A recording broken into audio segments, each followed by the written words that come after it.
स्वागत है मेरे रोशनी सिंह के साथ और आइए देखते हैं प्रमुख खबरें।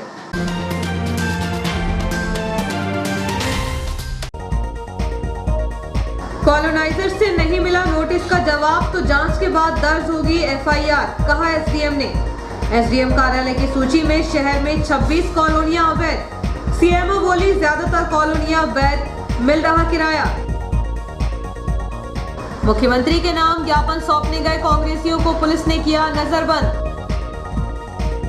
सवा घंटा अनलॉक रहा पॉइंट, मैनुअल प्रक्रिया के तहत किया गया ट्रेनों का संचालन। रिले रूम का पॉइंट अनलॉक होने से आधा दर्जन ट्रेनें हुई प्रभावित। ध्वनि विस्तारक यंत्रों के प्रयोग में नियमों की अनदेखी पड़ेगी भारी, बोर्ड परीक्षाओं के चलते प्रशासन का आदेश। नर्मदापुरम में हुआ मुख्य कार्यक्रम, नगर में अनेकों स्थानों पर मां नर्मदा का हुआ विशेष पूजन अर्चन। और रैंकिंग में सुधार करने नगर पालिका ने कसी कमर, मैदान में उतरी टीम।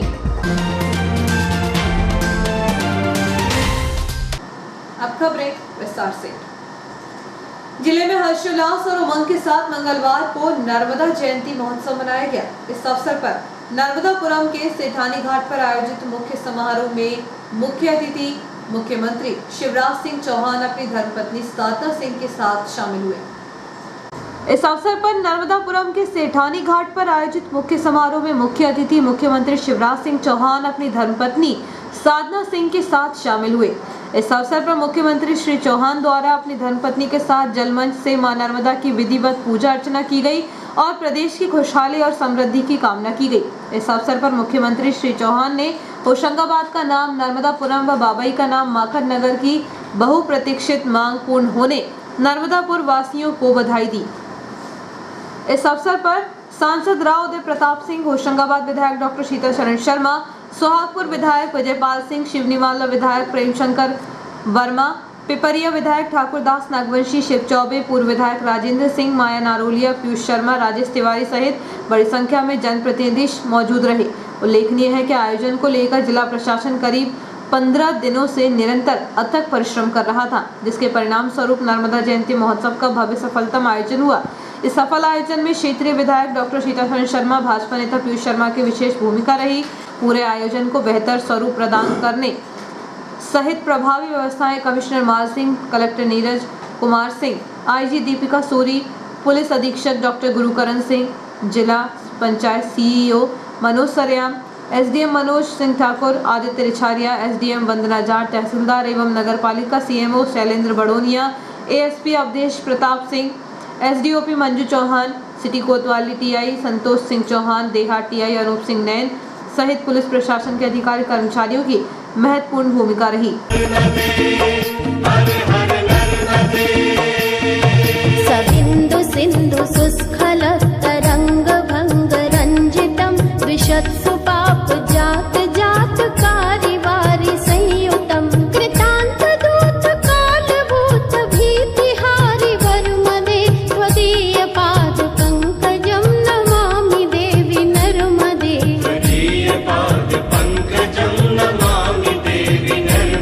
हिंदू पंचांग के अनुसार नर्मदा जयंती वर्ष के माघ महीने के शुक्ल पक्ष की सप्तमी को उनके जन्मदिन के रूप में मनाई जाती है।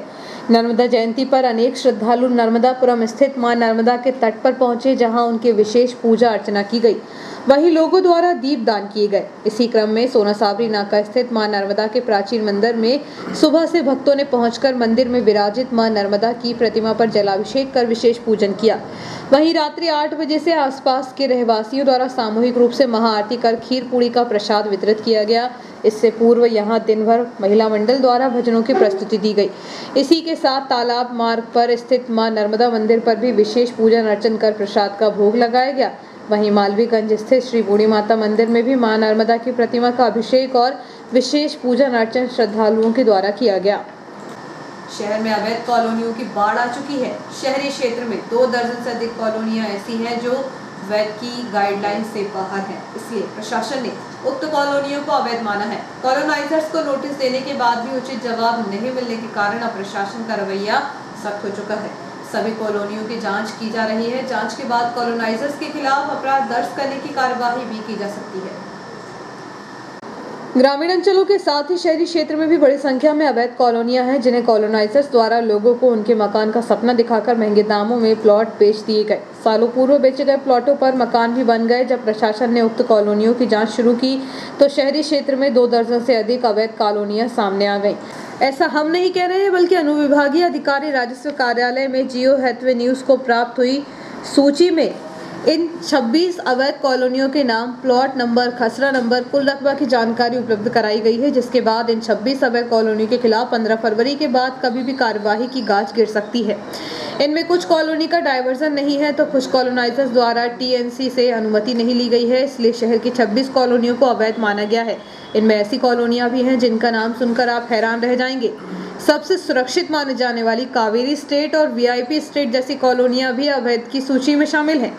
अनुविभागीय अधिकारी राजस्व कार्यालय से मिली अवैध कॉलोनियों की सूची में इनका नाम भी शामिल है। इनके अलावा अन्य बड़ी कॉलोनियों में भी अवैध कॉलोनियों के रूप में शामिल हैं, जिनका पूर्ण विकास भी हो चुका है। सैकड़ों लोग उक्त कॉलोनियों में अपने घर बना चुके हैं। अनुविभागीय कार्यालय से मंगलवार को मिली अवैध कॉलोनियों की सूची में 26 कॉलोनियों के नाम है।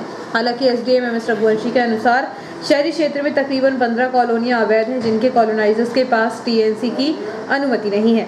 इधर सीएमओ हेमेश्वरी पटले ने सूची के लिस्ट में शामिल कावेरी, वीआईपी सहित आधा दर्जन कॉलोनियों को अवैध बताया है। उनका कहना है कि सूची अपडेट नहीं होने के कारण उक्त कॉलोनियों का नाम नहीं कटा होगा। मुख्य शहर की कॉलोनियों द्वारा टैक्स जमा किया जाता है। नगर पालिका की सूची में वह वैध है।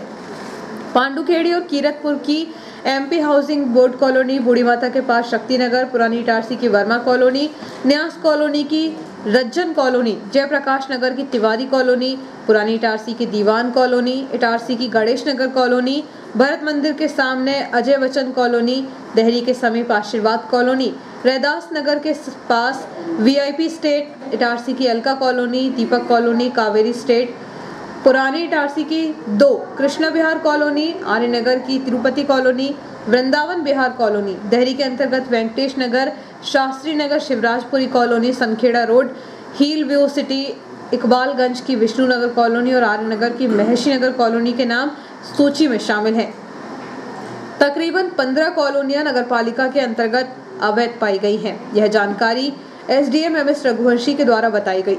किसी के पास टीएनसी की अनुमति नहीं है तो किसी के पास विकास की अनुमति नहीं है। कॉलोनाइजर को पूर्व में नोटिस भेजे गए थे, लेकिन किसी का उचित जवाब नहीं आया।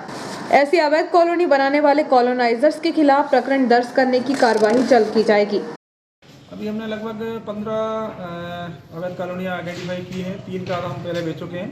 अभी 15 हमारे पास और पेंडिंग है। उनके भी खिलाफ जो है गिरफ्तार को कार्रवाई के लिए भेज रहे हैं और सभी के खिलाफ जो है एफआईआर कराएंगे। ऐसी कॉलोनियाँ हैं जिसमें ना तो टीएनसीपी से नक्शा पास कराया है, ना कोई विकास कार्य किए, ना जो है विकास अनुमति ली, ना जो है उन्होंने खुली ज़मीनें छोड़ी और अवैध रूप से उन्होंने जो ज़मीनें, खुली ज़मीनें फ्लैग और उसकी तरह से ज़मीनें बेची हैं।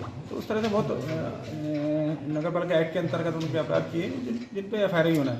एफआईआर होगा किससे होगी, फिर शासन को जो निर्देश होंगे उनको वैध करने के लिए, अगर वैध करने लायक होंगी तो फिर उनको जो है उसके आश्रय शुल्क और वो जो निवासी है उनको जमा करना पड़ेगी। फिर वो वैध कॉलोनियाँ अगर संभव हुई तो हो सकेंगी, अन्यथा जो है वो फिर अवैध ही रहेंगी। नोटिस दिए जा चुके हैं, उनमें जो है कुछ के जवाब भी आ चुके हैं जो संतोषजनक नहीं है, कुछ के जवाब आना बाकी है। तो वो हम जब कार्रवाई पूरी करके शीघ्र ही 8-10 दिन के अंदर हम कलेक्टर साहब को उसमें कार्रवाई भेज रहे हैं।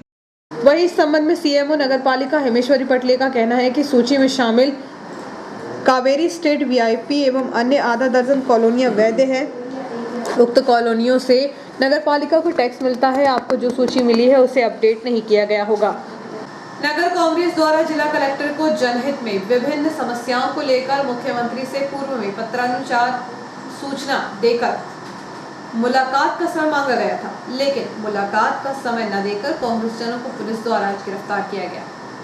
नर्मदापुरम नगर कांग्रेस अध्यक्ष राकेश शर्मा के नेतृत्व में 25 सदस्यीय प्रतिनिधिमंडल द्वारा मुलाकात का समय मांगा गया था। ज्ञापन में जनहित की 15 मांगे प्रमुख थी। इस अवसर पर प्रदेश कांग्रेस प्रवक्ता राजकुमार केलू उपाध्याय का कहना था कि हमने प्रशासन से पत्र लिखकर मुख्यमंत्री से मिलने का समय कलेक्टर से मांगा था, लेकिन मुख्यमंत्री से मिलना तो दूर, हम सभी कांग्रेसियों को गिरफ्तार किया गया। नर्मदापुरम नगर कांग्रेस अध्यक्ष राकेश शर्मा ने कहा कि हम तालमेल बनाकर काम करना चाहते हैं, शांतिपूर्वक मिलना चाहते थे, लेकिन मिलने नहीं दिया गया।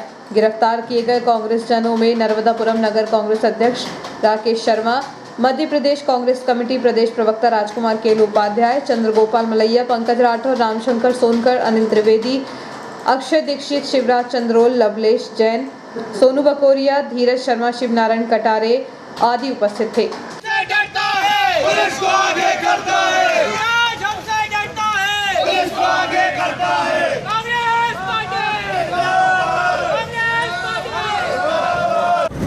आज औरंगाबाद के नगर कांग्रेस अध्यक्ष के नेतृत्व में पूरा कांग्रेस परिवार, जैसा कि कल पूर्व सूचना के अनुसार कलेक्टर महोदय को एक पत्र के द्वारा सूचित कर दिया गया था कि हम सब लोग होशंगाबाद जिले की जन हितैषी मुद्दों को लेके, जन भावनाओं को लेके कुछ मांगों के साथ मुख्यमंत्री, जो कि किसी पार्टी के नहीं है, अब इस प्रदेश की जनता के हैं, लेकिन आज उन्होंने सिद्ध कर दिया है कि वो सिर्फ भारतीय जनता पार्टी और एक खरीदे हुए विधायकों की अलोकतांत्रिक सरकार के मुखिया हैं। उसके कारण आज उन्होंने हम लोगों को, पार्टी को समय नहीं दिया। विपक्ष की आवाज को 14 बिंदुओं पर जो एक समस्याओं को लेकर उनको मुलाकात करनी थी, उनको मुलाकात का समय नहीं दिया। मुलाकात की जगह उन्होंने पुलिस प्रशासन को हमारे स्वागत में भेजा। हम इसकी कठोर शब्दों में निंदा करते हैं और मां नर्मदा से इस शिवराज सिंह जी की बुद्धि के लिए, सद्बुद्धि के लिए प्रार्थना करते हैं कि मां नर्मदा इस क्षेत्र की जनता के लिए इनको सद्बुद्धि दे। रैली रूम का पॉइंट अनलॉक होने के कारण सुबह 10:30 बजे से लेकर 11 बजे तक पॉइंट 236 फेल हो गया था, जिसके चलते ट्रेनों का संचालन थम गया। हालांकि स्थानीय प्रशासन ने मैनुअल प्रक्रिया से ट्रेनों का संचालन किया। इस दौरान आधा दर्जन ट्रेनें देरी से रवाना हो सकी। पश्चिम मध्य रेल भोपाल मंडल के अंतर्गत आने वाले इटारसी रेलवे जंक्शन का RRI काफी महत्वपूर्ण है। रूट रिले सिस्टम के माध्यम से ही सभी दिशाओं की ट्रेनों का संचालन इटारसी में सुगमता के साथ किया जाता है। उसके बंद होने से ट्रेनों के पहिए भी थम जाते हैं। ऐसे ही मंगलवार को सुबह 10:35 पर रूट रिले रूम में आई तकनीकी खराबी के कारण अचानक ट्रेनों के पहिए थम गए। स्थानीय प्रबंधन को जब इसकी जानकारी हुई तो ट्रेनों का संचालन प्रभावित होने से रोकने के लिए मैनुअल प्रक्रिया के तहत ट्रेनों को चलाया गया। बताया जा रहा है कि रिले रूम का पॉइंट नंबर 236 फेल हो गया था। पॉइंट अनलॉक होने के कारण वह मूव नहीं हो रहा था, इसलिए सुबह 10:35 से लेकर 11:52 तक पॉइंट बंद रहा, जिसे सुधारने के बाद ट्रेनों का संचालन प्रारंभ किया गया। हालांकि 1 घंटा 25 मिनट तक पॉइंट बंद रहने के कारण आधा दर्जन सवारी ट्रेनें प्रभावित हुई। इनमें 2422 क्रमांक की ट्रेन 51 मिनट की देरी से रवाना हो सकी। इसके अलावा LTT बनारस पठानकोट और नांदेड़ एक्सप्रेस सहित अन्य ट्रेनें भी देरी से रवाना हो सकी। बताया जा रहा है कि आधा दर्जन मालगाड़ियां भी प्रभावित हुई हैं। अब ध्वनि विस्तारक यंत्रों के प्रयोग में नियमों की अनदेखी भारी पड़ सकती है। बोर्ड परीक्षाओं को देखते हुए SDM मदन सिंह रघुवंशी ने कहा है कि बिना अनुमति कोई भी लाउड स्पीकर सहित अन्य ध्वनि विस्तारक यंत्रों का प्रयोग नहीं किया जा सकता है। शासन की गाइडलाइन के अनुसार ही अनुमति लेकर इनका निश्चित अवधि और निश्चित आवास में प्रयोग किया जाना चाहिए। उन्होंने कहा कि सार्वजनिक स्थानों पर अत्यधिक शोर मचाने वाले ध्वनि विस्तारक यंत्रों तथा DJ का मनमाना इस्तेमाल नहीं हो सकेगा। हाईकोर्ट के निर्देश का पूरा तरह से पालन करना होगा।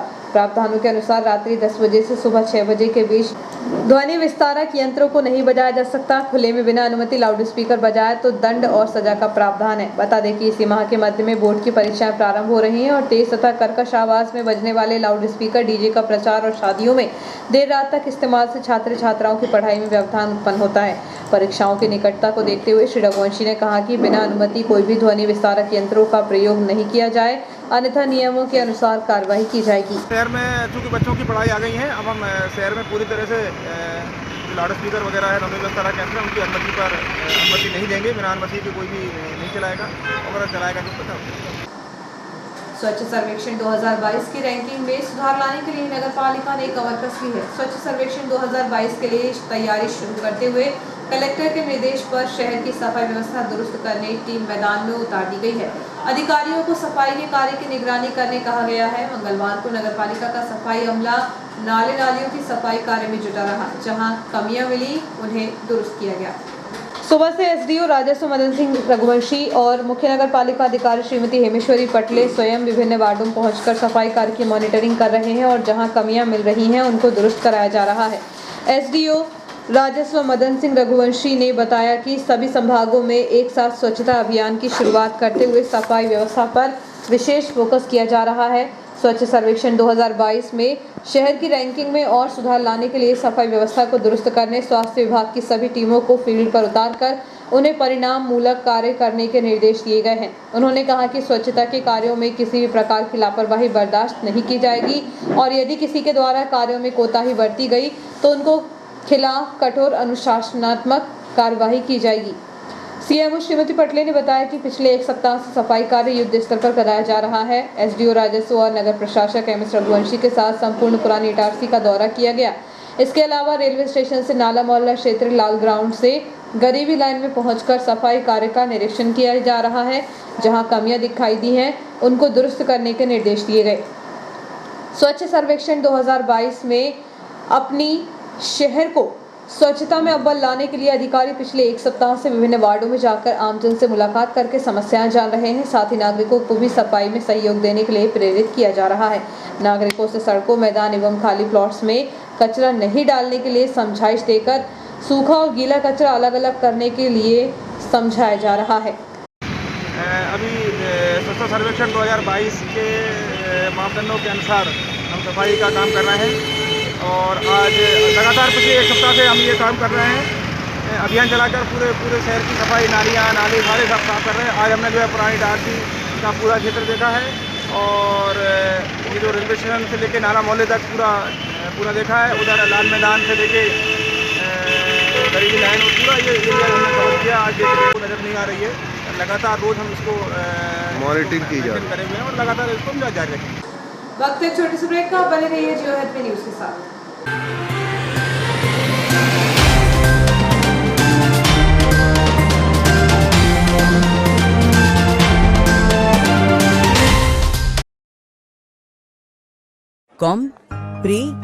कॉम्प्रीहेंड। तेरी बेटी लीड वाले स्कूल में पढ़ती है। तेरा बेटा भी। वैसे कमाल का तरीका है ना, सिलेबिफिकेशन। जो शब्द बोलने में मुश्किल लगे उसे ऐसे तोड़ो और फिर जोड़ दो। Understand? Understood. Lead powered school देता है इंटरनेशनल स्टैंडर्ड एजुकेशन, जिसका फर्क देख रहे हैं 8 लाख से भी ज्यादा पेरेंट्स।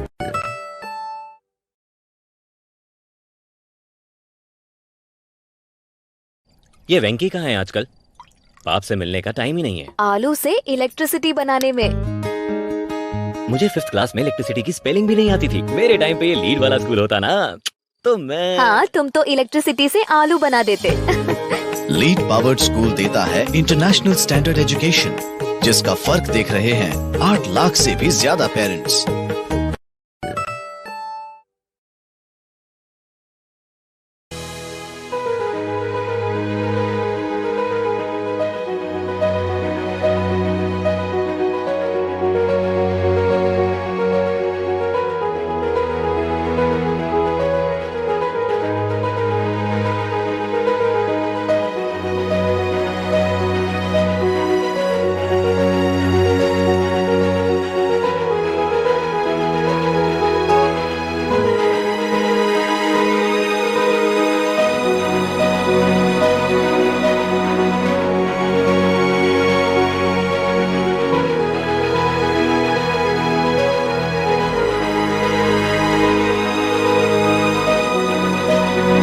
आपका विश्वसनीय चंचल ज्वेलर्स अब नए शोरूम में गोल्ड प्लेटेड आभूषणों एवं नए डायमंड ज्वेलरी के साथ 1 ग्राम और 2 ग्राम वाली सोने की 4 चूड़ियां एवं कंगन, 1 ग्राम और 2 ग्राम वाला सोने का मंगलसूत्र, हार, करदौना, चैन, झुमके, बाजूबंद और सभी प्रकार के गहने, डायमंड सेट एवं एंटिक ज्वेलरी और फैंसी ज्वेलरी का अनुपम संग्रह।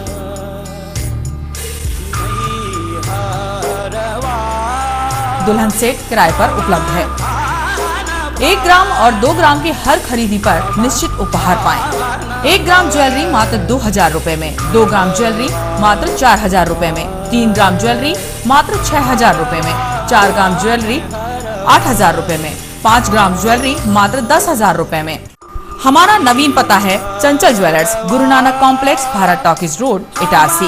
मोबाइल 09893054377। आप साधारण पानी और आम वाटर फिल्टर से अपने स्वास्थ्य को खतरे में न डालें। फ्रेस्को इंट्रोड्यूस करते हैं लेटेस्ट टेक्नोलॉजी पर आधारित क्लीन, क्लियर और pure water solution RO, reverse osmosis water treatment system, साधारण और यूवी वाटर प्यूरिफायर केवल पानी को पार्टली ही क्लीन कर पाते हैं, जबकि आरओ रिवर्स ऑस्मोसिस एक जटिल बायोलॉजी प्रक्रिया है जो देती है clean and safe drinking water जो हैवी सॉल्ट और हानिकारक मिनरल्स को दूर कर पानी का स्वाद बढ़ाते हैं।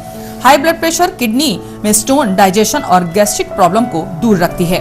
बोरवेल के पानी और साधारण जल प्रदाय के पानी को प्रोसेस कर प्योर क्वालिटी ड्रिंकिंग वाटर बनाती है। इनमें किसी तरह का कोई केमिकल उपयोग नहीं होता। तो अब जल ही जीवन नहीं बल्कि प्योर क्लीन वाटर है तो जीवन है। अधिक जानकारी के लिए संपर्क करें Rajat Mishra, centre point sales, authorised service centre, 9 convent school road, near HP gas agency, Itarsi, 07572404747। ज्यादा बचपन से ही हमें ज्यादा कैसे मिले इसे जांचने और परखने की समझ होती है, और इसी जांच और परख से हमें मिलता है फायदा।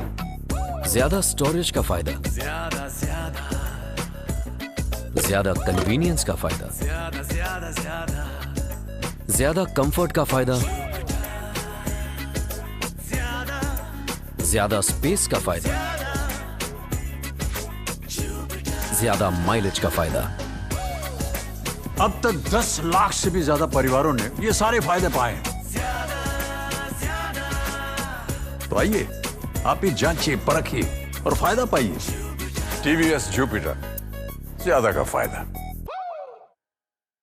तो आज ही विजिट करें ताज TVS शोरूम, नागपुर रोड, पुरानी इटारसी। फोन नंबर 266282 और मोबाइल नंबर 80691399213 और दूसरा मोबाइल नंबर 9425039583।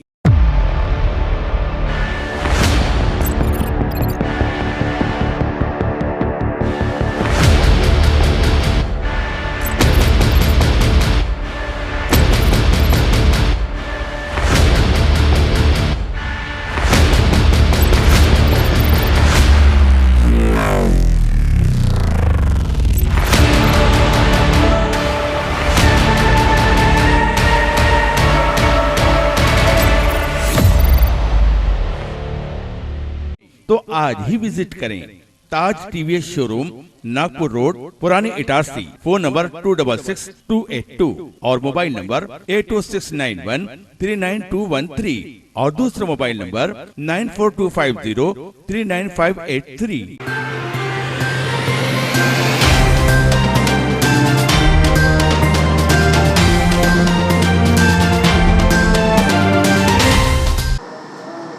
समाचारों में एक बार फिर आपका स्वागत है। हरिओम संस्था के द्वारा शांतिधाम शमशान घाट जन भागीदारी समिति के सहयोग से आकस्मिक रूप से मृत हुई श्रीमती लक्ष्मीबाई पति गोपाल केवट के अंतिम संस्कार में मनोज सारन, गोपाल सिद्धवानी ने आर्थिक सहयोग किया। लक्ष्मीबाई केवट की उम्र 30 वर्ष की है। एक 10 वर्ष का बेटा रोहित है जिसने मां को मुखाग्नि दी। मृतिका सनखेड़ा नाका के पास की रहने वाली है। पति गोपाल केवट मजदूरी करते हैं। सुबह अपनी पत्नी को लेकर पति इटारसी के सरकारी अस्पताल आए। यहां से उन्हें होशंगाबाद रेफर कर भेज दिया गया। होशंगाबाद के सरकारी अस्पताल में भी भोपाल भेज दिया गया। रास्ते में ही लक्ष्मीबाई की मृत्यु हो गई। इटारसी होशंगाबाद के सरकारी अस्पताल केवल रेफर सेंटर हो गए हैं क्या? परिवार के लोगों को यह तक नहीं पता चल पाया कि मृत्यु किस कारण हुई। शांतिधाम शमशान घाट जन भागीदारी समिति के कार्यकारी सदस्य प्रमोद पगारे ने दानदाताओं के प्रति आभार व्यक्त किया है और स्वास्थ्य विभाग के वरिष्ठ अधिकारियों से अनुरोध किया है कि भविष्य में और कोई लक्ष्मीबाई की तरह मृत्यु को प्राप्त न हो। श्री द्वारकाधीश मंदिर में चल रही श्रीमद् भागवत कथा में मंगलवार को ब्राह्मण समाज के जिलाध्यक्ष पंडित जितेंद्र ओझा के नेतृत्व में कथावाचक पंडित नरेंद्र शास्त्री का शॉल, श्रीफल व पगड़ी पहनाकर सम्मान किया गया। इस अवसर पर योगेश त्रिवेदी, अशोक शर्मा, दिनेश उपाध्याय, सम्राट तिवारी, प्रकाश दुबे, शरद दीक्षित, संजय वाजपेयी, विकास दुबे उपस्थित रहे। रेलवे कर्मचारी मस्जिद हुदा की कमेटी द्वारा ख्वाजा मोइनुद्दीन चिश्ती के 810वें उर्स के मौके पर मुस्कान संस्था में जाकर सभी बच्चों के साथ खुशी से पेस्ट्री देकर मनाया गया। मस्जिद हुदा के शेख फारूक ने बताया कि ख्वाजा मोइनुद्दीन चिश्ती को गरीब नवाज के नाम से भी बुलाया जाता है। इनकी दरगाह अजमेर शरीफ में है। ख्वाजा साहब की दरगाह पर सभी धर्मों के लोगों के द्वारा मान्यताएं मानी जाती हैं। इस अवसर पर शेख यूनुस, आरिफ खान, राकेश बोरासी, शेख शकील, शेख इरफान, ताज खान, शेख इमरान खान, सूफियान खान सहित अन्य लोग मौजूद थे। अंतर्राष्ट्रीय राम कथाकार श्री महंत डॉक्टर प्रज्ञा भारती 8 फरवरी को साईनगर कॉलोनी स्थित प्रज्ञा श्याम सुंदर भवन एवं काली महादेव के दर्शन करने मंदिर पहुंची। वे मांगरोल प्रज्ञा आश्रम से शिवनी मालवा के राम जानकी राधा कृष्ण मंदिर में मूर्तियों की प्राण प्रतिष्ठा के अवसर पर राम कथा के लिए जा रही थी। इसी दौरान अल्प प्रवास पर वे साईनगर न्यूयॉर्क पहुंची। स्थानीय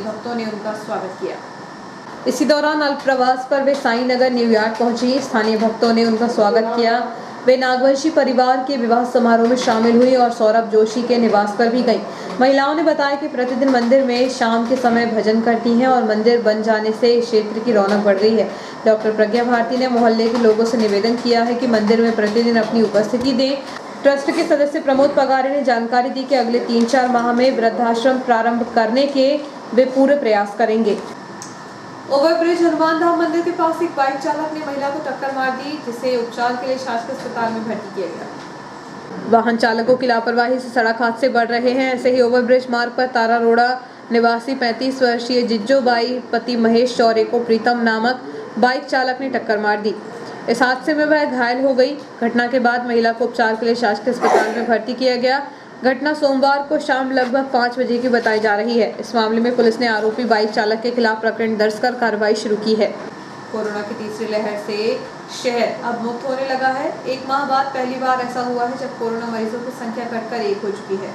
मंगलवार को 1 रिपोर्ट ही पॉजिटिव आई है। देश एवं प्रदेश के साथ होशंगाबाद जिले के इटारसी में भी कोरोना के मरीजों की संख्या लगातार बढ़ने से दहशत का माहौल बन गया था। ऐसे ही दिन आए थे जब एक दिन में 50-50 मरीजों की रिपोर्ट पॉजिटिव आ चुकी है, लेकिन अब यह संख्या घटकर कम हो चुकी है। मंगलवार को शहर में मात्र 1 ही कोरोना पॉजिटिव मरीज सामने आया है। डॉक्टर श्यामा प्रसाद मुखर्जी शासकीय अस्पताल अधीक्षक डॉक्टर R.K. चौधरी के अनुसार तीसरी लहर में अब तक कोरोना पॉजिटिव मरीजों की संख्या 450 हो चुकी है। 42 मरीज अभी एक्टिव है। 412 मरीज स्वस्थ हो चुके हैं। आइसोलेशन वार्ड में मात्र 2 मरीज भर्ती हैं। 40 मरीज होम क्वारंटाइन है। मंगलवार को 131 संदिग्धों के सैंपल लिए गए हैं। डॉक्टर श्यामा प्रसाद मुखर्जी अस्पताल के डॉक्टर चौधरी के अनुसार कोरोना कमजोर हो चुका है। पिछले 1 सप्ताह से मरीजों की संख्या काफी कम हुई है, जिसे देखकर माना जा रहा है कि शहर जल्दी कोरोना मुक्त हो जाएगा। विगत वर्षों से सतत रूप से आयोजित होने वाला लेदर बॉल क्रिकेट टूर्नामेंट का आयोजन बाराबंगला रेलवे इंस्टीट्यूट मैदान पर आगामी 15 फरवरी से आयोजित किया जाएगा। क्रिकेट टूर्नामेंट में इस वर्ष सभी विभागों की 19 टीमें भाग लेंगी। मालूम हो कि इटारसी के इस मैदान पर होने वाली इस बड़ी अंतर विभागीय स्पर्धा का रेल कर्मचारियों और उनके परिवार को वर्ष भर इंतजार रहता है। वर्तमान में अधिकतर मैच टेनिस बॉल से खेले जाते हैं, जबकि बाराबंगला इंस्टीट्यूट द्वारा आयोजित यह टूर्नामेंट लेदर बॉल से खेला जाता है। उक्त प्रतियोगिता की जानकारी रेल संस्थान के सचिव एवं chief welfare inspector Ashok Dubey द्वारा दी गई। मीटिंग की अध्यक्षता रेलवे अस्पताल प्रभारी शिवम कुलश्रेष्ठ ने की। इस अवसर पर मंडल वाणिज्य निरीक्षक विकास सिंह, SSE मुकेश अग्रवाल, SSE अंतर सिंह मीना, कमेंटेटर राकेश पांडे सहित सभी टीम के कप्तान और खिलाड़ी उपस्थित रहे। कावड़ मोहल्ला निवासी एक व्यक्ति के साथ अज्ञात युवक द्वारा मारपीट की गई, जिसकी शिकायत सिटी थाने में की गई है। शहर में अपराधियों के हौसले बुलंद है। यही वजह है कि राह चलते लोगों के साथ मारपीट हो रही है। ऐसे ही बीती रात कावड़ मोहल्ला निवासी 42 वर्षीय बालक राम पिता रामचरण इवने के साथ अज्ञात युवक द्वारा मारपीट की गई। बताया जा रहा है कि वह बीती रात लगभग 8 बजे घाटली रोड से गुजर रहा था। इसी दौरान रास्ते पर मिले एक युवक ने उसके साथ बेवजह गाली गलौज करते हुए मारपीट कर जान से मारने की धमकी दी। इस मामले में पुलिस ने आरोपी के खिलाफ प्रकरण दर्ज कर कार्रवाई शुरू कर दी है। और आइए देखते हैं प्रमुख खबरें एक बार फिर।